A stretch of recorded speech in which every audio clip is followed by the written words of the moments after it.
Look, we've all done it. You get struck with a cough or a sore tummy, and so you just think, I'll just go onto Google and just get some reassurance. Next thing you know, you're spiralling, you're probably going to die, you're worrying whether it's going to be a deadly disease. It all just freaks you out. It all fades to black. Yeah. There's a term for this condition. It's called cyberchondria.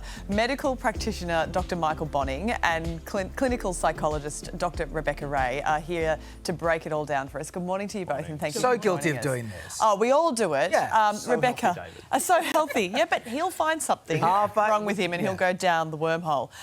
So, Rebecca, firstly, how can researching your symptoms on Google be harmful to your mental health?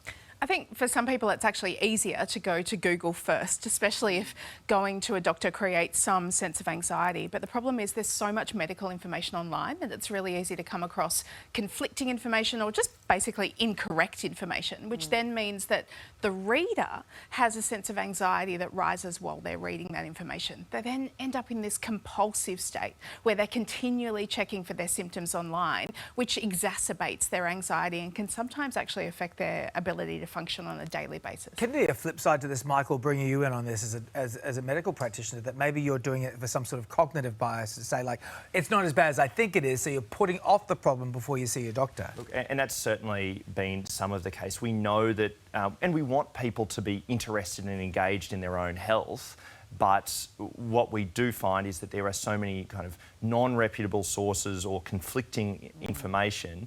And, you know, one of the areas where we see it, and I was talking to someone about this morning, was in breast cancer remission.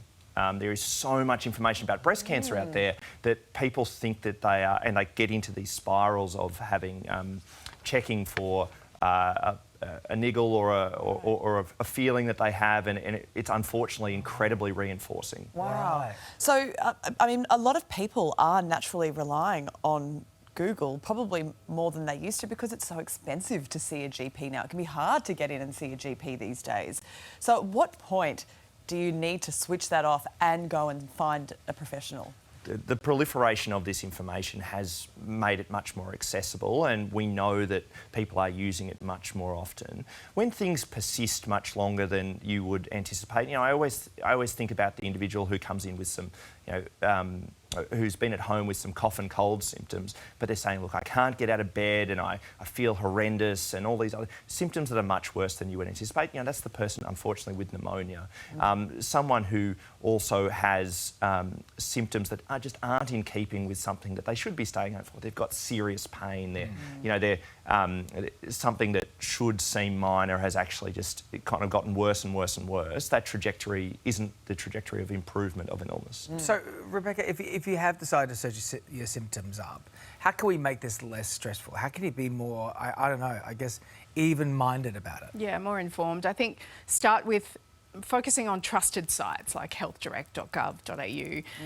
Monitor yourself while you're actually reading this information. If you start to feel anxious, that's the time to actually stop, turn it off, and make sure that you confirm any concerns that you have with a doctor. I think it's really important that you have a GP that you can trust and be honest with. If you don't have that connection with your GP, it's time to find another one. I find myself doing this quite often with kids now. You know, if one of them has a red rash, it's like you start Googling, you know, 3-year-old blotchy rash.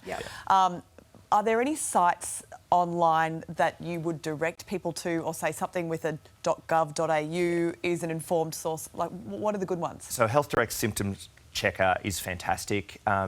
We also really like to use Sydney Children's Hospital Network has a wonderful set of fact sheets that are written in about 15 to 18 different languages, so it's much more accessible in terms of people's understanding of what are common presentations, especially for children. And the last one that we really like that covers a really broad range is actually the Better Health channel. It's run by the Victorian government, and that covers things like health and wellbeing and all of the preventative health, as well as symptoms, as well as illnesses and conditions that you might want more information on, because we also know that people with chronic conditions, who make up a lot of this space as well, need continual information and an ability to refer to something that's trusted and reputable. All right, Michael and Rebecca, we'll leave it there. Thank you both for being here. Thank you. Hey there, Today fans. Sarah and What's my name again? Oh my goodness, Carl. Hey, thanks for watching our YouTube channel, though. Subscribe now for more news, special reports, and amazing Aussie stories. And Carl misbehaving, Whoa, of course. that never happens. Always happens. What's she talking about?